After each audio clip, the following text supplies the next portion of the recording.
Come in, Southern California. This is Radio Free Los Angeles. Do you copy? Repeat, do you copy?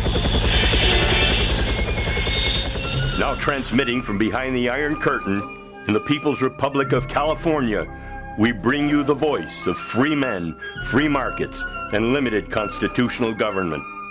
Welcome to citizen-sponsored Radio Free Los Angeles with President of the California Taxpayers Union, Mike Alexander, and editor of the Taxpayer Gazette, Jonathan Wilson. All right, back with you here. Hope everybody had a nice Easter. Last week we were all off last week, and this week I'm back live with you. Unfortunately, our editor of the Taxpayer Gazette, Jonathan Wilson, is not with us tonight, but we do have with us Josh Jacobs, who's going to be sitting in and helping here this evening and making a few of his own contributions. Welcome again, Josh Jacobs. Thank you, Mike. All right. He's no stranger here at KRLA. How many years have you been around KRLA? Well, the company itself, I've been here for about 25 years. Oh, yeah. Did your mother used to drop you off to be babysat here or something like that? Well, I just got my first truck around that time. So, no. In fact, she's never actually been up here. It's kind of amazing. My grandmother was here one time. I've had friends up here, but my parents, neither of them have actually been up here. Oh, well. In any event, it seems like you grew up here. In any event, the telephone number here, if you want to be part of the program, is area codes 866-870-5752 right here in KRLA. And if you would like to get connected with us, you got a couple of choices there. First of all, you can go to radiofreelosangeles.net. That's all spelled out, radiofreelosangeles.net, and register there. And remember, this is listener-sponsored, citizen-sponsored radio. Your help keeps us on the air here. We're happy to report that our ratings are gradually growing there, and between what Kathleen Wells is doing here, leading into our show, and what's happening also after our show. Sunday night is starting to get very interesting here at KRLA, so we welcome you out there. And on Sunday night, it's a good time to sit back and relax and maybe consider more reflectively what's going on in our state, in our cities. And this probably is as good an opportunity as any to go back and revisit what it is that we're trying to do here on this show, what its rationale is. When we first began, and many times throughout the broadcast here, you may have heard me talk about the Federal Follies. The Federal Follies is a loose reference here to what goes on the rest of talk radio. And as you know, right here at KRLA and elsewhere, there's a lot of really fantastic talk radio. We all know Rush Limbaugh, Mark Levin, Larry Elder, Dennis Prager, Sebastian Gorka, now here on this station.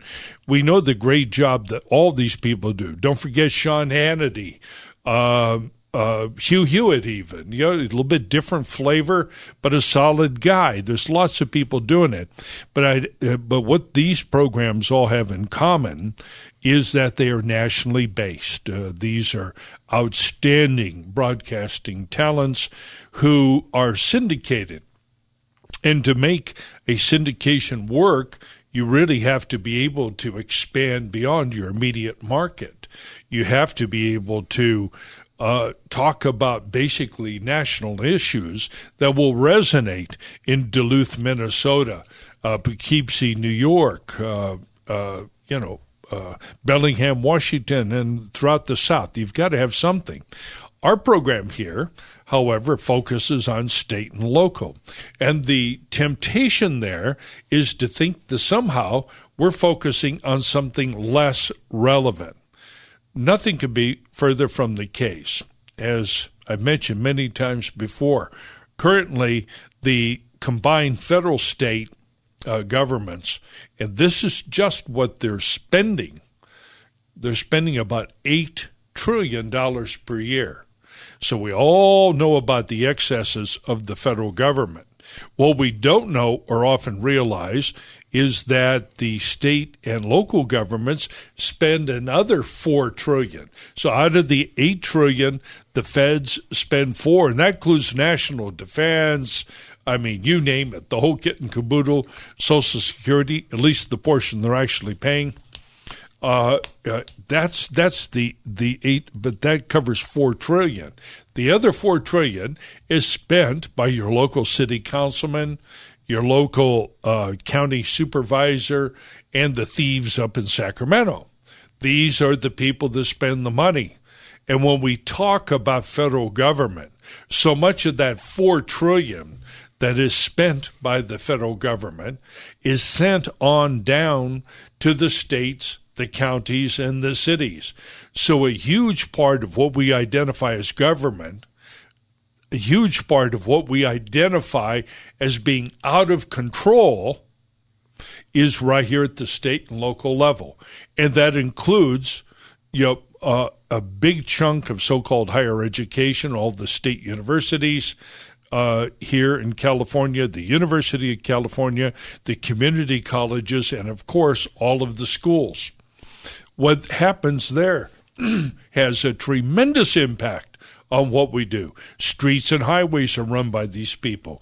We have the most expensive law enforcement and fire and safety here in the country, right here in Los Angeles. And I'll have to say that the level of attention that is paid to state and local issues is very low. And you see this when you look at local elections, where they're lucky to get a 25 or 30% turnout at the locals, and yet when we talk about the pension crisis in the state of California, which, as I pointed out, probably at legitimate market rates is probably upwards of $1.5 trillion underwater. That's $1.5 trillion that is going to be needed to meet the obligations that we have in the future, over and above everything that we're paying now and will pay in the future. That can't be done. That $1.5 trillion means that almost every city, every county in the state of California itself, every school district and special district in the state of California is broke. It's insolvent. It prospectively can't meet its obligations. And the only way that it's doing so right now is by doing something that no business can do, and that is just to defer its obligations by, in effect, taking money out of the pension plan. They take money from their employees. Whatever you think about public employees, whether overpaid, underpaid, or something in between, nobody is allowed in the private sector to take money that otherwise belongs to the employees. Nor are you allowed in the private sector to run a pension plan that is insolvent. You have to be making up those contributions. The state of California and all of the entities, the Infernal, CalPERS, which is the California Pension and Retirement System, the teachers' operation, CalSTRS, that thing is underwater, and it threatens far more than anything else. It threatens the quality of education here in the state. That's why we're talking about. Josh, you want to make a point? I made a point because about 7 years ago in San Jose, which is a really blue city, they passed a major pension reform. Chuck Reed, the Democratic mayor at the time, supported it. And it passed by 70-30. And what it did is it said all new employees in the city of San Jose will do 401ks. No more pensions. Right. However, the current pension holders or the current employees were allowed to either stay on the pension or switch to the 401k. Now, if they switched to the 401k, they would be on the 401k. However, if they stayed on pensions, they would then have to pay 1% of their salary more per year, up to 16%. So basically, they'd be paying for their own pensions. Right. It'd actually be money into the pensions. And San Diego also passed something similar that same day. But unfortunately, of course, guess who's suing to prevent that? The unions. Right. And the California Supreme Court has so far refused to revise or walk back the so-called California rule. There have been a couple of cases here. The California fire case that was decided here just a month or two ago basically left parts of it intact, and I won't go into the details.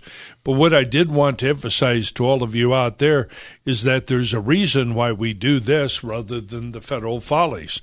And the easiest thing in the world for us to do is to get on the radio here on Sunday night and basically do on Sunday night what people have done Monday through Saturday and all day Sunday on the so-called not talk shows, but whatever it is you call these. The Sunday morning shows. Like This Week and Meet the Depressed and Slay the Nation, as the other talk show hosts call those shows. But yeah, this one is the only one that does local issues, which is very important because even these so-called public stations, public radio stations that claim to be, we're so cutting edge, oftentimes only focus on national issues. If you look at their program lineup, 15, like the station that used to be on my college campus, at the time they had 15 of 24 hours were automated from around the country, nothing local, even though they claim to be a community service. This show here is a community service because we're talking about local California issues. Yeah, and we have a very limited time to do it, which is why we tried to be selective. And, by the way, if you'd like to comment on this, and I'd love to hear from more of you in the audience what you think of the focus of this show.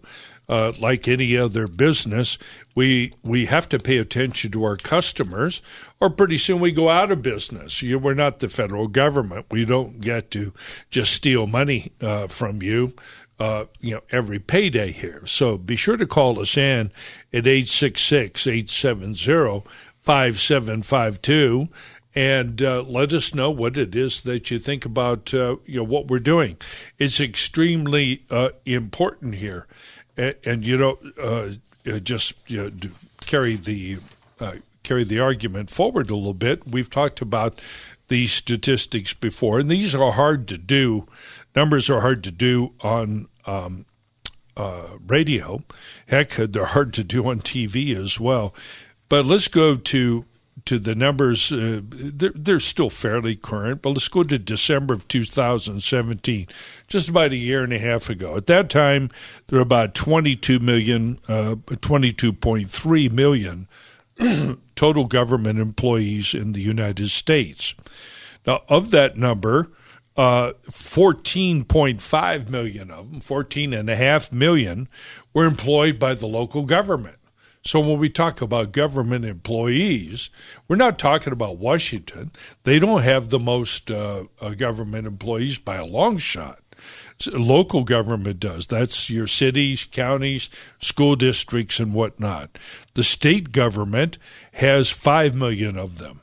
So just roughly speaking, the local governments have about 3 times more employees than the state governments.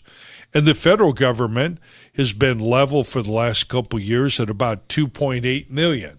So just under 3 million total employees for the entire federal government, all around the world, everyone. And yet, the states have about 60% more, and the local government is approximately 5 times larger than the federal government. And the other thing I really want you folks to ponder is what the implications of that are. When you talk about the money that's being spent at the local level, that $4 trillion, and that vast number of public employees, that is the Democrat Party. That is, in very large part, the Republican Party as well. It's the party of government that owns and controls our country, and they are extremely well organized. Even if the Democrats tend to get most of the money from the public employee unions, the fact is that state and local governments, these large aggregations of public employees and their dues are used to set the agenda for the entire country. They are the ones who choose who's going to be the next nominee. I know we've got all these crazy Democrat women run around, and they are nuts as a group. We know that. We got old Joe, right? I think I probably have a much higher IQ than you do. This is important. Yeah, just saying. Okay, Joe, gotcha. This guy, they call him Slow Joe, Sleepy Joe. A three-letter word, jobs. Three-letter word, jobs. J-O-B-S, jobs. Yeah, this guy, but in any event, when the dust settles, the people who run the major public employee unions are the ones who are going to determine who the next Democrat Party nominee is going to be. But as we've said, this isn't a Republican shill station here. The fact is that these public employee unions are so powerful that even the Republicans who are running against their Democrats are afraid to anger these people too much. So these public employee unions who seek to expand government endlessly, and many of the businesses who support Republicans are in favor of the expansion of the administrative state. That is it's not so much that they hate the EPA or want to get rid of it. They just want to be able to control it and make it predictable.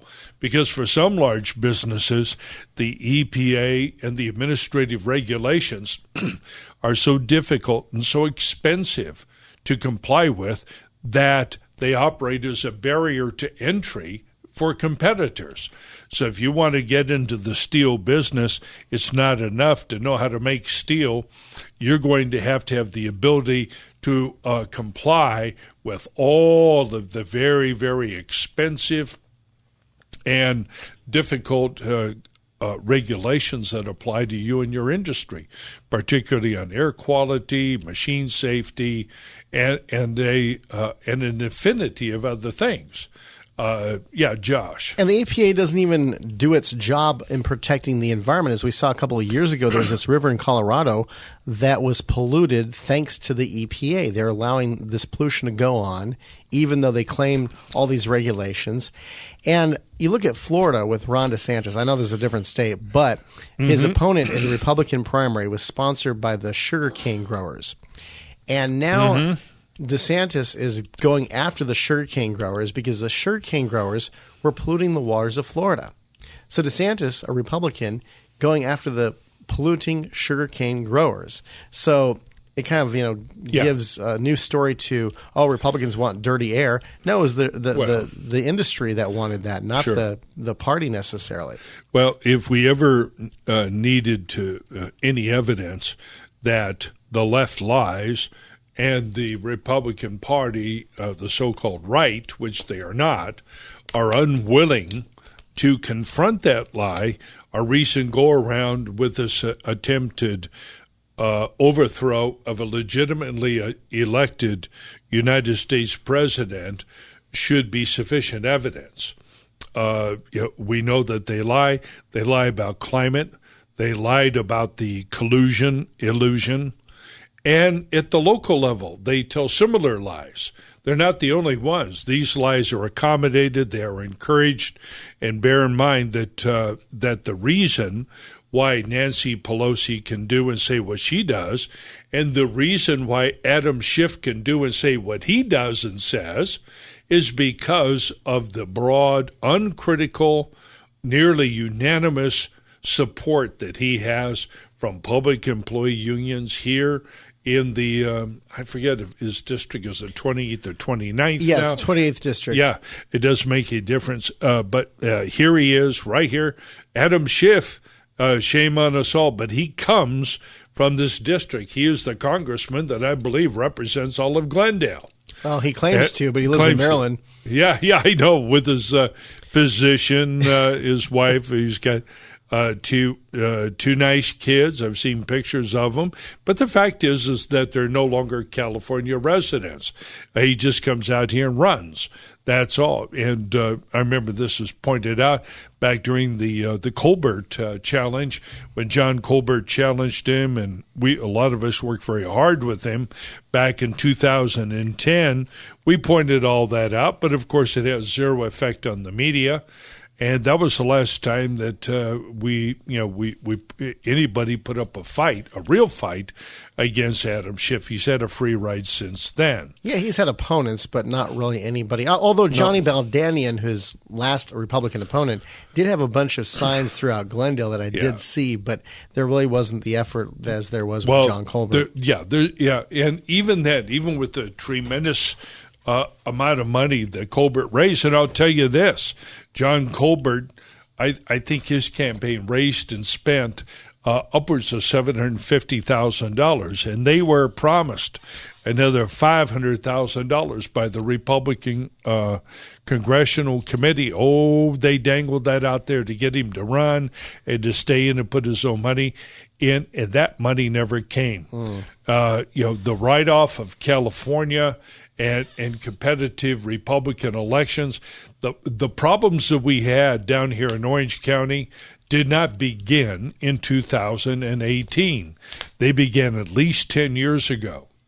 The Republican Party has been very poorly managed at both the national and at the local level. It has been just a disaster. And the people who seem to have the most effect are the Karl Roves of this world and a handful of other consultants, which reminds me of another issue. How many minutes we got to go in there? And those got 3 minutes. Yeah. And those consultants really helped Mitt Romney and John McCain, didn't they? Oh yeah, they're always right. They made all this money and lost. Yeah, but they still won all that money, but they lost. It just a conventional the conventional wisdom that's out there. And I'm going to talk about those guys in the second half hour. But I want to wrap up my points here about all-powerful city governments, the ones that can tell you where to drive. We're tyrannized by meter maids and parking Nazis. We are tyrannized by building and safety codes, trash monopolies that result in very high fees. We could do a month of shows just on phony franchises that are granted to all these trash pickup operations that result in very high charges for locals because these contracts are administered. But if you think that the government, if there's something that they can't do legally, let's look at New York City. Legally, it is absolutely, there's zero difference between New York City and legally and Los Angeles or anything else.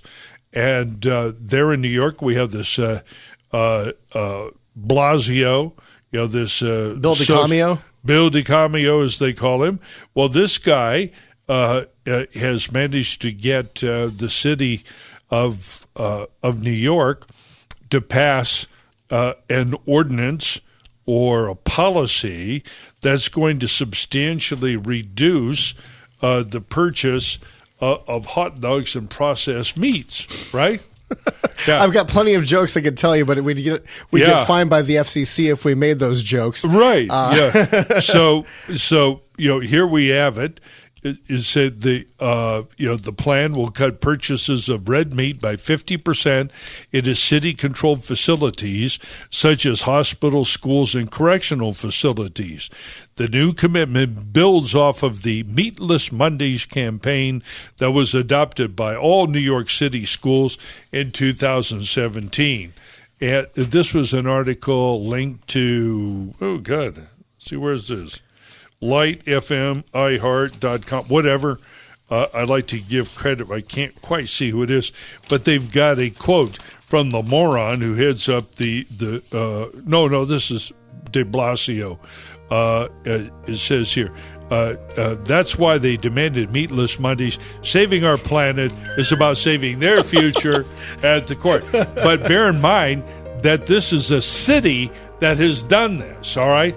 So your local city, Sierra Madre, Laguna Beach, Lancaster, all of these places can do exactly the same thing. Hey, we're at the end of the first half hour. Be sure to call and be part of our program.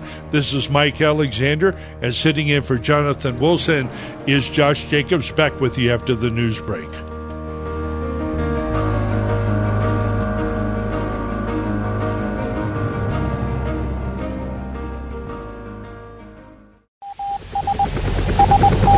Come in, Southern California.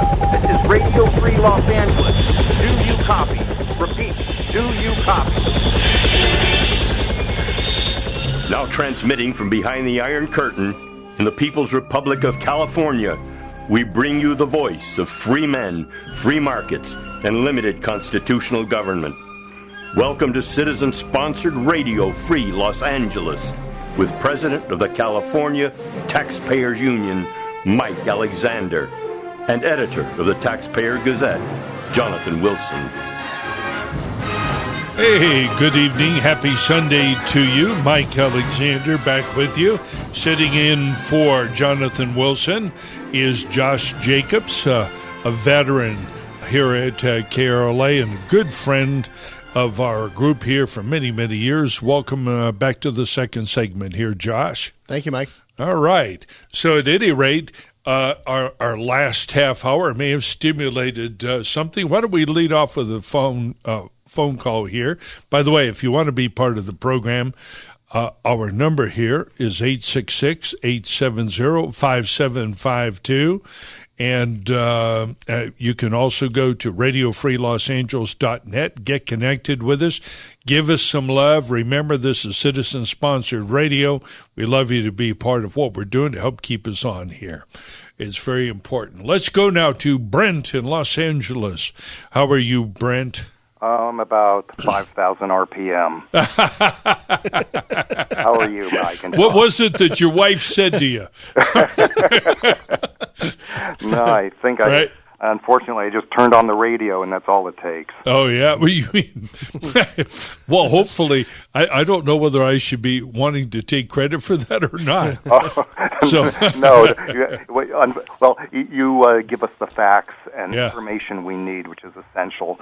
But the monstrousness comes outside of you, not from you. Thank you very much. What's on your mind this evening, Brent? Yeah, well, I haven't spoken to you in a bit. Yes. And I wanted to wish you a belated Easter blessings. Oh, and a sacred Passover season to you as well. Thank you. Of course, those two events are connected inherently, the Christian and the Jewish traditions.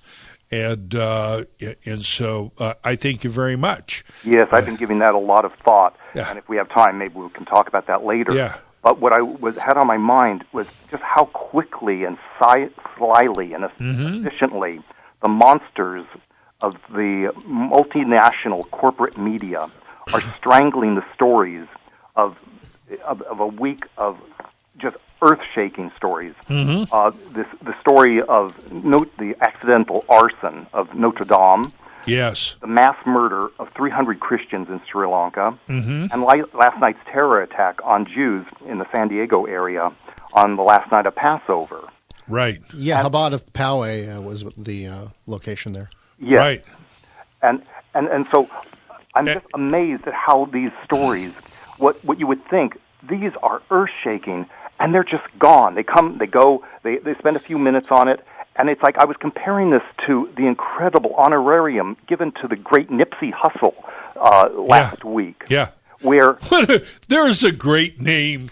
I mean, if you were going to do some, was he some kind of rapper? He was a rapper, and the only person I remember was Nipsey Russell. Who said, the opposite of pro is con. That fact is clearly seen. If progress means move forward, then what does Congress mean? Nipsey Russell was great. So this rapper was Nipsey. What was his name? Hustle. Hustle. I love this play guy. on the legendary poet's name. We need to, if I'd have known this sooner, I would have been backing him for the Democrat nomination rather than Maxine Waters, who has the endorsement of this show here for Democrat nomination for president. But this isn't just funny and silly. Yeah. This is absolutely horrifying. We had instead of the resurrection of the Messiah, we're dealing with the resurrection of Snoop Dogg, of the dishonorable Louis Farrakhan, and of course the pathetic Obama, who all spoke at this funeral. And it was like a state funeral that is given to presidents, and the media coverage was hour after hour after hour on every single station in Los Angeles. Yeah. And if you want to get information on Notre Dame or on the Sri Lanka or the synagogue, all of a sudden there's an incredible absence of information. Mm-hmm. Right. Yeah. And this is part of what I was talking with my wife this evening as what we were talking about. And I mentioned that we're going to continue our focus on state and local issues. The fact is that between the media and these cameras that run up and down the hallway, setting and resetting the agenda, we have, whether it's Rush Limbaugh, Mark Levin. Hey, I like all these guys, so don't send me letters saying that I was bad-mouthing them. I'm not. I'm just trying to put this stuff in context.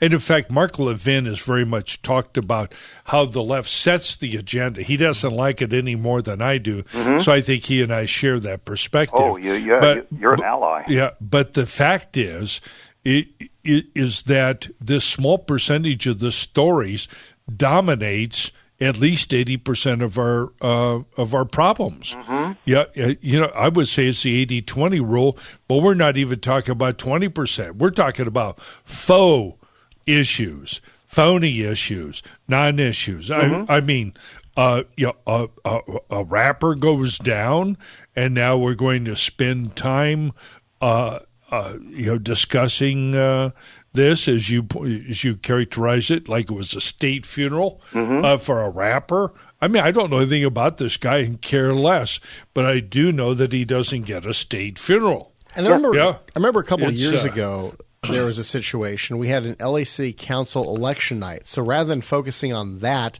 on the local television stations, they were talking about Charlie Sheen and his interview about winning. That's right. It's like instead of caring about an election that has consequences on the people of Los Angeles, they're talking about a celebrity whose life means nothing to most of us. That's right. And I think that's why it's really important to know that the biggest con of the media, the biggest lie of the media, is what they don't say. That's right. And that it's screaming to be said, and they're covering it, and they're suffocating it. They're just waterboarding it. That's right.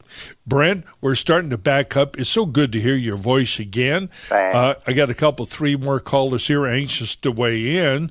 So with your permission, I'm going to move on to them. Have a good night. Hey, you too, Hi, Brent. Talk soon. Mike from El Segundo. I think he wants to weigh in on something of the same thing. How are you this evening, Mike? Fine, thank you, Mike. Great. As you know, the founders of our great country, they put a whole incredibly ingenious system of protections of our liberty into the Constitution. But, of course, they're not foolproof, they're not perfect, because the voters can vote their freedom away. They just can't vote it back again if they do that. Right. By voting for socialists and Democrats, masquerading as Democrats. They're not even Democrat when they ignore the results of elections and the voters, such as the Democrat Governor Gavin Newsom, just halting all death penalty executions. And something the news media will never talk about, because they're mostly socialists and communists themselves. They're extremely anti-American, anti-Israel, anti-Judeo-Christian religions values. Anyway, what they won't bring up is that it's the possibility that this murderer down in Poway at the Chabad Jewish synagogue, that he may have been motivated to do that because he knew that the death penalty was taken off the table by the Democrats overruling our elections where we voted for the death penalty and even to speed up the process. That's right. And we know he wanted to be alive. He was taken alive. He surrendered. He did not fight to the death or kill himself. So we know he wanted to stay alive. So it's very possible, and this needs to be looked into further, and the media obviously will not do that the Democrats are promoting more of these attacks against synagogues and potentially also churches as well, and mass murders as well as individual murders. Sure, and at a national level, we have, of course, these two very high-profile Congress people here, Tlaib and Nuhan. What's that? Ilhan Omar. Ilhan Omar. Yeah, and all these people popping off, and the persecution of Jews has been going on for a long time. It's an evil that lingers in much of Europe and even in the United States. And you've got to work full time to make sure that it doesn't pop up again. Same way with racial prejudice against so-called racial minorities, which increasingly are very large groups of people. But regardless, we have to be very vigilant in our society to make sure that these things are not dismissed lightly. That's right. And that we meet them, head on. Right, and by the way, I'm not sure I mentioned to you. I may have. I think I have, but I'll say it again anyway. I'm the son of the survivor of pogroms. That was the mass murder against Jews that, in this case, that the communists in Russia were doing by the government as well as by the civilian population with the encouragement and support of the government. And a huge number of Jews were mass murdered by the communists under communism. This was going on before under the Tsar, and the communists promised, like all their phony fake promises, they promised that they would put a stop to this, and they just stepped it up and increased the mass murder of the Jews. Just like the communists in this country and elsewhere and in the Democrat Party, they always campaign, make fake promises saying, we'll have peace, we'll end hunger, everything will be fair, everyone will be equal. What they don't tell you is everyone will be equally poor, equally hungry. If you complain, you'll be equally tortured and equally murdered by your own government. That's right. Yeah. Now, the Democrat Party has been hijacked. It's been hijacked by people who, they hate the founders of America. They hate the founding principles of limited listed powers of government, where all the power inherently belongs to the people, and the government only has those powers we delegate to it in writing through our Constitution, and that we can take back or modify by the Constitution. I quite agree. Mike? They're against the Second Amendment for one reason. It has nothing to do with crime. They're against it because it is in the way of they establishing a total dictatorship, stealing everyone's freedom, everyone's money and property, and eventually our lives. You got it. Mike, that's a great emphatic point on which to thank you for your call this evening, and I look forward to speaking with you again. We now have Dave from Whittier. Dave, how are you this evening? Hi, Mike. I have several education topics. I probably have to wait for the second one for next week, but yes. Did you hear about SB 419? No, not yet. Oh my God! We all know that this Democrat legislature has gone crazy, but now it's crazy, triple crazy. What does 419 say, Dave? Okay, this is authored by Senator Skinner, and it was vetoed by Brown. It would take away and disallow suspension of students for being willfully defiant and against teachers and principals and school staff. In that case, I have heard of it, and that's no surprise. And I encourage them to continue passing these and similar measures.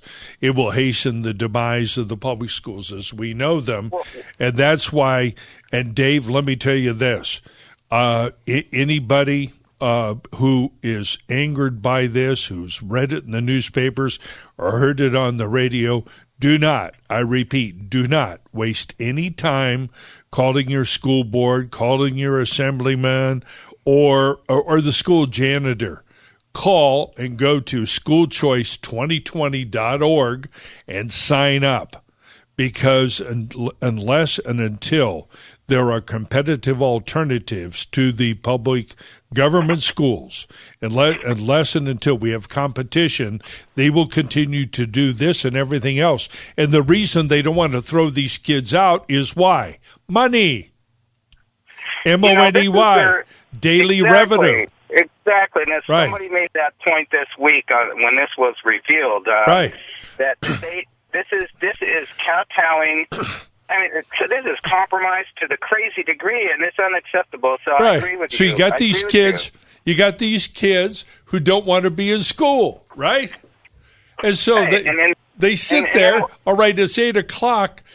What the hell? Their mothers dropped them off, right? Their fathers dropped them off, or somebody made them go to school. So you can sit there at 8:00 in the morning. He said, "What the hell do I have to do to get away from this brain dead, stupid teacher?" Well, I tell you what. Let me escalate. Let me suggest an unusual sexual relationship between this teacher and his mother. Let me try that out. Maybe I can get sent to the principal. Maybe I can be out of here by 12 o'clock and on the basketball court or at the baseball diamond or down at the video game.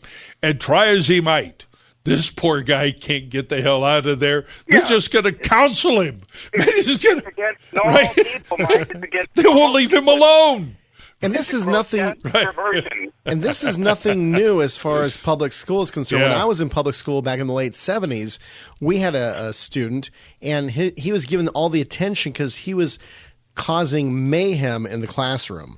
I remember they even brought in his younger sister to try to get him to behave better. That was how bad it was. I mean, his sister was, I think, in first grade. He was in second grade, and she was well behaved. He was not. Right. I mean, I was kind of getting a kick out of it because he was just doing crazy things. But looking back on it, it was affecting our education. It was affecting our time to learn. We lost Dave. But thank you, Dave, for your call. My speech there. he voted with his phone. The exit button. That's it, man. It's terrible. Yeah, man. It's horrible. Our ratings are dropping like a stone. Thanks, Josh. All right. Now, next up, we have Jerry from Ojai. How are you this evening, Jerry? I'm doing well. I've called you before. I got 3 quick things, and I'm going to let you have it. Yes, sir.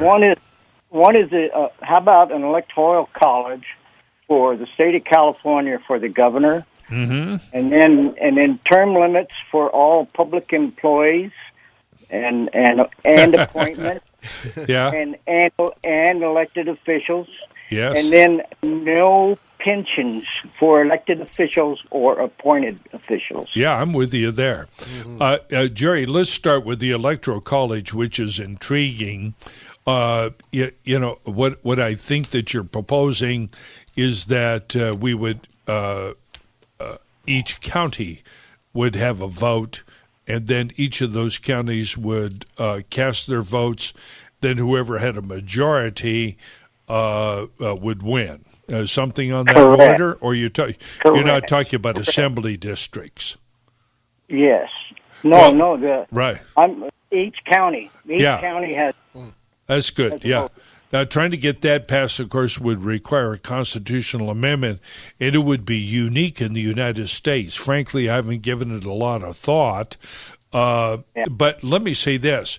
Let me go on to your 2 other issues. One, term limits for public employees and no pensions for the public elected officials who are term limited. I think that it's a very interesting thing. I don't think that it would be useful to limit the number of years that somebody could work for the government, because there are so many people that you really require open. I understand that. I retired 26 years with the county here. Yeah. And this is why I say what I say because I've seen so many employees that were after, so they get 10 years in and they're cushioning. Yeah, well, the solution there, Jerry, the solution there, I believe, is not term limits, or that is a cap on the number of years that somebody can be employed. The solution there is the reform of the civil service laws, which prevent governments from getting rid of employees. I mean, just because you're employed by government gives you a lifetime job security. That's the point. Jerry, the only thing that Andrew Cuomo ever did well for New York State was when he first got in back in 2011, was he switched everybody to the 401k plan and got rid of pensions. Yeah. So every new employee that New York had, in fact, I think he got rid of close to about 10,000 employees when he first came in. Too bad he couldn't keep on with that great fiscal discipline there. But he switched all employees, new employees in New York to the 401k system because most of us here in the private sector are on 401ks. We pay a little bit of our, and sometimes the company does match it when during good times the company will match you 25 cents or maybe double on the dollar depending on how well the company's doing. So if the government's doing well, they can maybe match that 401k thing as well if they got a surplus going. But the 401k at least has the employees contribute their own money rather than we the people being responsible for that. And I agree with you there to take away the pensions of our elected officials. I wished we had done that when we voted for term limits, and also to make California State Assembly part-time. They work 9 months out of the year. Let's reduce it down to 4.5 months out of the year. That way they don't pass all these squirrel bills, these ridiculous bills like let's ban sodas and straws and paper mache. Yeah. Well, it's these are wonderful proposals, and Jerry, don't get me wrong. I'm not criticizing anything that you're saying or the merit of these things. What I would say is this: is that if we had the political organization and the political will that we need to accomplish any one of these things, the other problems would begin to resolve. So the real question is, how do we begin to restore citizenship in our society? How do we restore the constitutional balance in our society? How do we get state, local, and federal government under control? And I would submit to you that it begins with a proper education for the students, and it begins, therefore, the problems as well as the solutions to these problems lie in our system of public education. What are the governing principles of our society? What is it that we're trying to do? What is it that we want our children to learn? What traditions do we demand that they support? And when we look at our current political arrangements, we see what has happened in the United States here over the last many years, and that is the radical transformation of the electorate. And even though Barack Obama was the first guy to come right out and talk about radically transforming the United States, it was kind of hard to understand in the beginning just what he was talking about, but it didn't take long for us to figure out what he was talking about. But even though he was the first guy to mention that, he was not the first guy to engage in it. And this transformation of America started at least 100 years ago with all the apostles of John Dewey and the progressivists, or the people we now talk as big government people and big industry. They started to transform the society, the people of the United States, and they did that by pushing them into schools with the idea that they were going to have to learn a set of ideas and a set of skills to enable them to participate in this large corporate vision of the future. And this somewhat Orwellian vision was shared not only by progressivists, but many people in industry. Jerry, you called. I've been cutting you off. Did you want to reply to any of this? I just wanted to plant the seed. I just couldn't get started unless somebody says something. And and I know that the federal government used to be that no two people in the same family could work for civil service, and then there was a certain length of time that they could be employed. Well, but there were anti-nepotism rules. Well, hey, that music that you're hearing, Jerry, means that this half hour is over, and I want to thank you for calling in, being part from the lovely town of Ojai, California. We have 1 half hour to go. We'll be doing our Government Grifter of the Week award at the end of the third half hour here. And so this is Mike Alexander, and tonight, Josh Jacobs signing off for this half hour. We will be back with you after the break. Don't forget to call in. We're looking forward to your participation.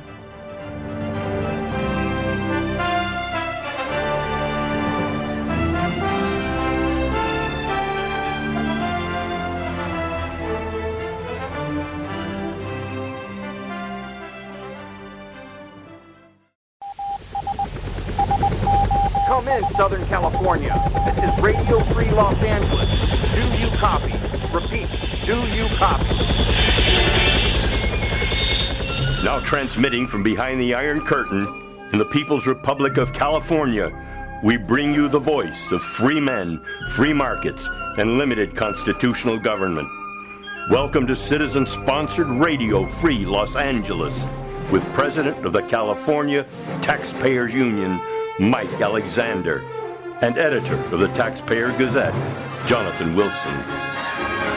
You betcha, Mike Alexander. And tonight, Josh Jacobs sitting in for Jonathan Wilson. Welcome back again for the third half hour, Josh. Thank you. All right. If you'd like to be part of this program, you can reach us at 866-870-5752. Yeah, we got some people waiting on the phones, but there's a couple things that I would like to pick up. They've been pretty good things before the show. Josh handed me a couple of very important articles. First of all, let's go to the lighter side first. Gavin Newsom, as we like to call him, whether you like it or not, truly stupid. This guy. Apparently now he's demanding an investigation into the state's $4 plus per gallon gas prices. Now, bear in mind, this isn't The Onion, folks. Or the Babylon Bee. This was after the state jacked up the state's gas taxes. He opposed Proposition 6, which would have repealed that tax, and now because of all the taxes, we're about $1.25 higher on the average than the rest of the country. Now, this idiot, his own state, raised the taxes, and then Doofus wants to know how comes it is that the price of gas went up. Well, I guess that he must have missed that when he was in Honduras trying to figure out how come people are headed to California. What's behind this immigration crisis? I don't know what's going on. Is there anybody dumber in this state than this guy? Maybe he's putting too much gel in his hair and it's kind of seeping into his brain. It's amazing. But there is good news throughout the country, and one spark of good news is school choice. We out here in California have a chance to be on the cutting edge, and you should know that in Tennessee, where they do not have the voucher, but they do have legislatures who are willing to vote these things in. Governor Bill Lee signed a school voucher bill in Tennessee, which would permit families to use up to $7,300 a year in state funds to spend on private school tuition and other approved expenses. The only downside of this is that it's means tested. That is, if you don't have exactly the more money that you have, the less of your money that you get back from the state. It's means tested. We won't be doing that. But anytime a government passes school choice, it helps to break down the public school monopoly. It's great news, and we want to congratulate Governor Bill Lee out there in Texas, and I believe he's a Republican back there. But I don't care what he is. Yes, he's a There's Republican. lots of Democrats who are supporting us. In fact, I love Josh for the next show. We need to dig in and see what the vote was in Tennessee and see how many Democrats got behind this this legislation in Tennessee. It's very, very important. And we here in California, I want to announce, I should have done this the first hour. I'm sorry that I didn't. But we have, if you go to our website, schoolchoice2020.org, again, schoolchoice2020.org. If you go there, you'll find a copy of Senator Morlock's draft of a school choice bill that we're using as the basis for our drafting efforts. And on Sunday, let me read the announcement, make sure that I don't get it wrong. Sunday, June 2nd, 2019, we will be having a drafting convention. Groups will be invited to come and make the presentation regarding certain provisions of the bill. It's not going to be a plebiscite or anything, but we think that it's so important that different people, different groups with different perspectives need to weigh in. So please go to schoolchoice2020.org. It will be in I don't know whether it's Glendale, La Cañada, Flint Ridge, or La Crescenta, but it's at the Verdugo Hospital Public Affairs Room, and the Verdugo Hospital is located right at the top of the 2 where the 2 meets the 210. So it's very convenient to everybody from every city in Southern California. Come down the 210 from the east or from the north, or just come up the 2 from Los Angeles and the South Bay. It's beautiful. We love to see you there. It's very, very important. I'll talk more about school choice in a few minutes, but right now we have Linda from Burbank who would like to weigh in. How are you tonight, Linda? Good to hear from you. I want to know, can't lawyers, for example, like from Judicial Watch sue L.A. Mayor Garcetti and the L.A. City Council for all their corruption? You know, their latest is they want to adopt the new Green Deal. So people, won't be able to drive gas, and they won't have gas, they won't have oil or anything. Well, Linda, the embrace of the you talk about the Green Deal. So this is what happens. Excuse me just a second. We've talked about the integration of national, local, and state political action.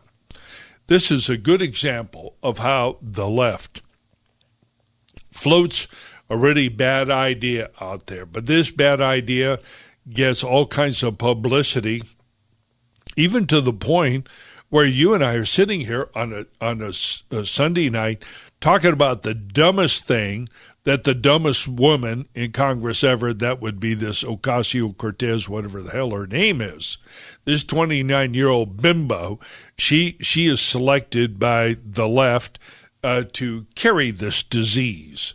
So she launches it out there, with gum popper enthusiasm, and suddenly we're all talking about it. And suddenly Garcetti and these people, even if it isn't embraced at the higher level, Garcetti's doing it. And Linda, rather than talk about your point, the way that you want, that is whether Tom Fitton at Judicial Watch can deal with this problem, I would rather discuss the true significance of what you just mentioned. Because you made my point perfectly. They're already corrupt, and they could be investigated by some, lawyer or whatever, like yeah. Barr's no, well, investigations. who set up Trump. Investigations are not going to do it. Nobody's going to investigate them because they're all in on the deal. Hell, they're still working on the Trump deal back there. But your major point here, whether you realize it or not, is that you're pointing out to everybody in this audience exactly why we focus on local and state, because there is no such thing as local and state. This is the other half of the problem.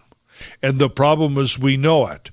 The international and the national left, which is integrated vertically and horizontally from state to state, city to city, county to county, throughout the United States, state, federal, and local, they all think the same things. They all do the same things. They're all connected by that one chip in their head, which gets reprogrammed whenever that liberal Death Star goes over, every 5 hours or so. You see what I mean?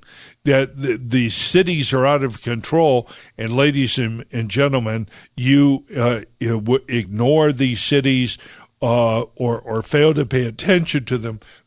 Believe me, at your own peril. Also, can't disenfranchise teachers through the LA Teachers Union.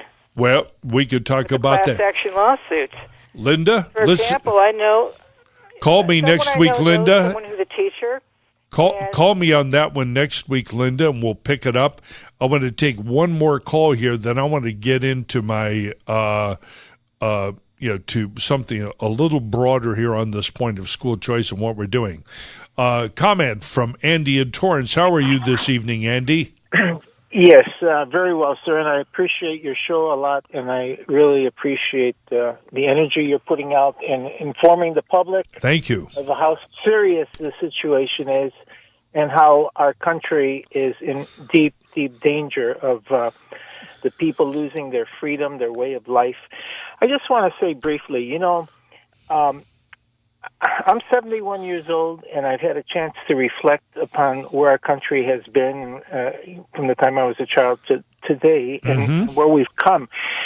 And I just want to say that, I have friends that are on the left who are totally programmed. They really, really are true believers, like a fervent believer in God. They believe in this religion, which you can call it what you will, progressivism, Marxism, whatever it is that you want to call it. They believe in this with all their heart, and they're very fervent, and they are very aggressive. They go out there and they'll do anything to win the vote. Yes. Quick example of that. When I was a kid, my whole family was Democratic. Mother, father, brothers, sisters, aunts, uncles, grandparents. One day, and I was a young kid, my mother went to the polls, and my dad went along with her. And when they left the poll, the aldermen in that precinct thanked them for voting Democratic and gave each one of them a $5 bill. I swear to God, I'm not making this up. Right. And $5 back then was a lot of money. Right? Yes. So, well, today we give them citizenship, we give them welfare, Medicare, Medi-Cal, and free tuition in the state of California. So the purchasing of votes is an ongoing enterprise. Yes, but I honestly believe that we have to get it through to people that our country is in extreme danger of going down, both economically, as far as our Constitution goes, our constitutional rights, our way of life. This is serious business, and we need to expose these Marxist, leftist, progressive communists for what they are. Yes. They are our adversaries. They want to destroy our way of life, destroy our freedom, and we need to give people a vision, in my opinion, of if we continue going down the road where we're going in the next 5, 10, 15, 20 years, what this country is going to look like. It's going to be a very different country for the generation coming up. Well, Andy, of course you're quite right, and one of the things that we focus on here is the all-important issue of education, because when you say we have to get the word out, and this is not to disagree with you, I agree with you, we have to get the word out. But we need to confront the fact that we have we have talk radio, conservatives, we have powerhouses around, and yet what happens is that no matter what I say here on the air on Sunday night, or Rush or Mark or Hannity say on TV or radio tomorrow, the next day when the kids get to school in kindergarten, all the way up to 12th grade and beyond, they will be taught something else very different.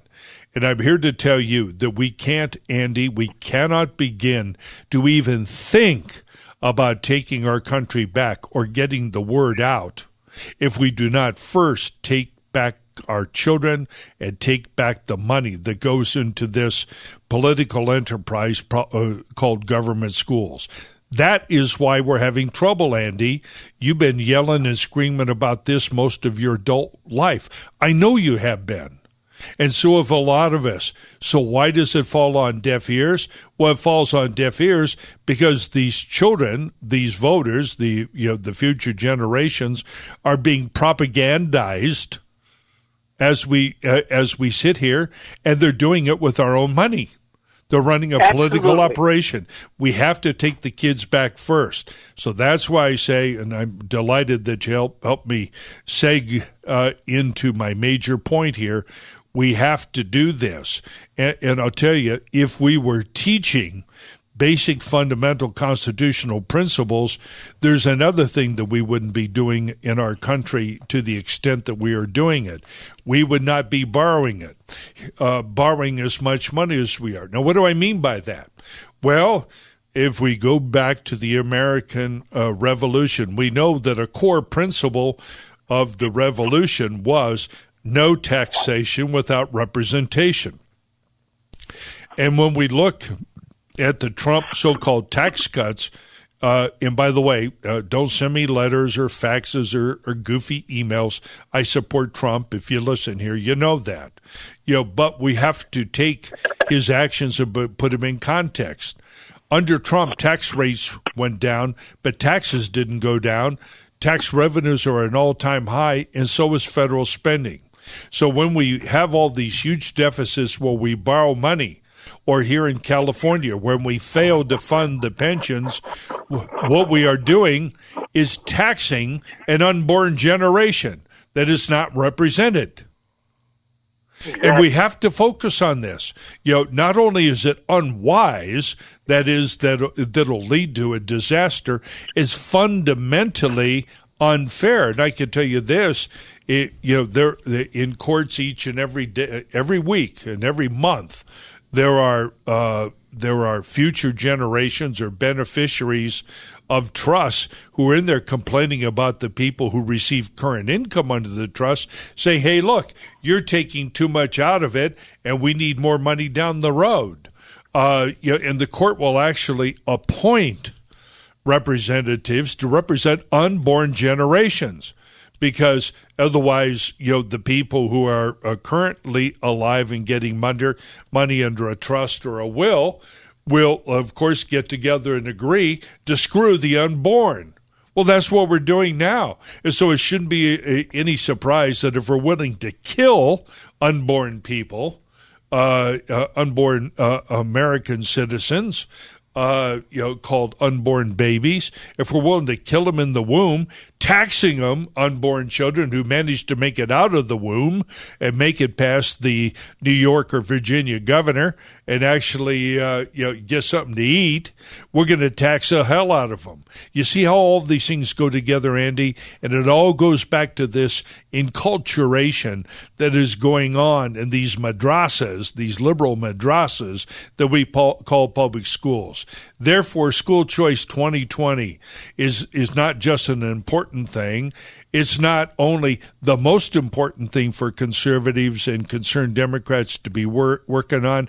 It is the only thing that we should be working on, is to get our children out. So I invite you to go to schoolchoice2020.org and start pledging money. And please, everybody out there, don't tell me that you support school choice if you don't support school choice. Andy, I absolutely will. Andy, God bless you. Thank you for thank you for your cogent points, and I look forward to speaking with you again.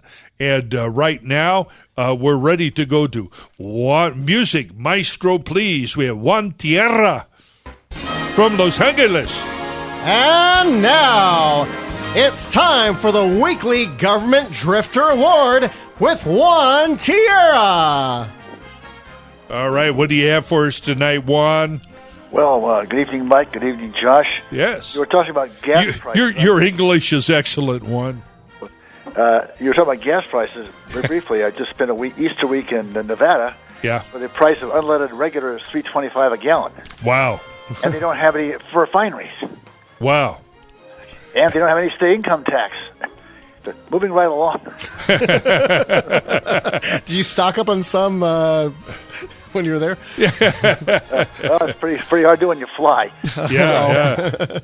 This week, your humble research assistant takes a look at the city of West Hollywood. Okay. Which has a very high average median pay. How high is it?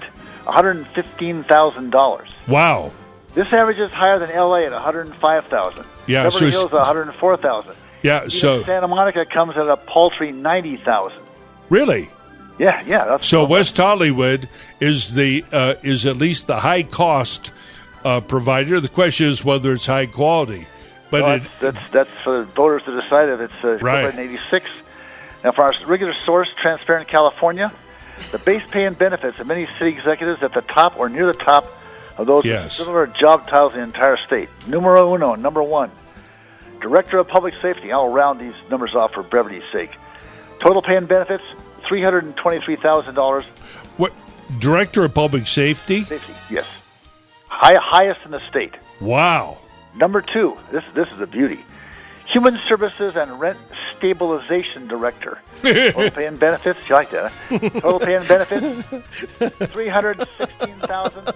Highest in the state. Why are you laughing? Highest in the state. How much? $350,000. $316,000. Human Services and Rent Rent Control. Okay. Yeah, rent control. Yeah, they're just there to steal money from landlords.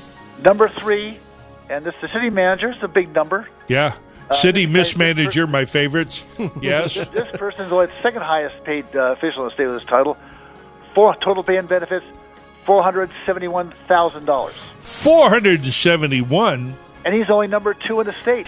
What is his pension debt? Did you look that up? I have not yet. No, I have to look who number one is. That could be a nice research project. Yeah. Now I have an executive decision here. Is there a drum roll tonight, or how's our drum roll? Yeah, here. Get with it there, Jeff. All right, drum roll. And our winner is?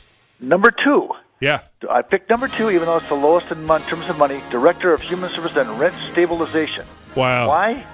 Yours truly is in favor of free markets, I know you are. Yes. And therefore, we have a big problem with the concept of rent control. Yes, that's right. It's just stealing money from them. So I think it's got my vote because this guy is just over there in West Hollywood, the thief in chief, right?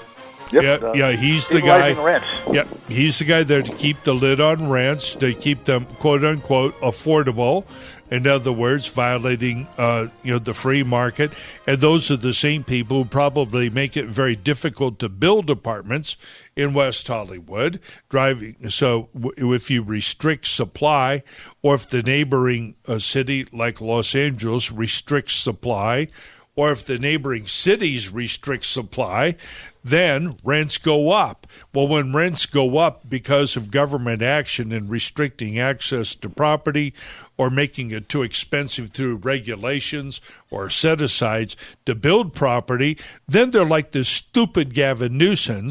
They conduct a commission, right? How come, whether you like it or not. Yeah, how come their prices went up? We want to know. These guys are always being surprised by something, like the rising sun or something like that, rotating Earth. Yeah, these guys are, just bask in their ignorance. But maintenance goes down, Mike. Yeah, what do they cut back on? They quit doing maintenance. Yeah, they do. Yeah, and the reason is, and I mean, this is why we have bad roads and everything else. Our cost of labor is so high that it's they are constantly deferring maintenance on roads and highways because they pay themselves so much. There's no money left over to do that, and the higher our taxes, the worse our roads. That's right. There you That's go. right. Yeah, and if anything is really important, you can't give it to the government. You have to let somebody else run it and be responsible for it. And we'll talk about those things. You know, there are a few areas of government that are so important that even the government makes sure that they run fairly well. But the rest of the fraud, hustle, and con that we call government is what is bankrupting it. And ladies and gentlemen who are listening, if any of you are bored by this, please don't be, because this is repeated throughout the state. Yeah, we pick out some of the most egregious examples, but I mean, we've got adult daycare centers all over the state. Why is the city paying money to take care of other people's parents, right? You take care of your own parents. Well, hey, it's the end of it. I want to thank Jeff, our control guy. I want to thank the lovely Miss Brooke for doing a fantastic job on the phones as usual. And, of course, Josh, thank you. Thank you. For adding your levity and broadcast experience to the show here. It's been great being with you. Don't forget, folks, June 2nd, School Choice 2020.org. Go there. Come to our legislative convention there. We'd love to see you. This is Mike Alexander, Josh Jacobs signing off. See you next Sunday night.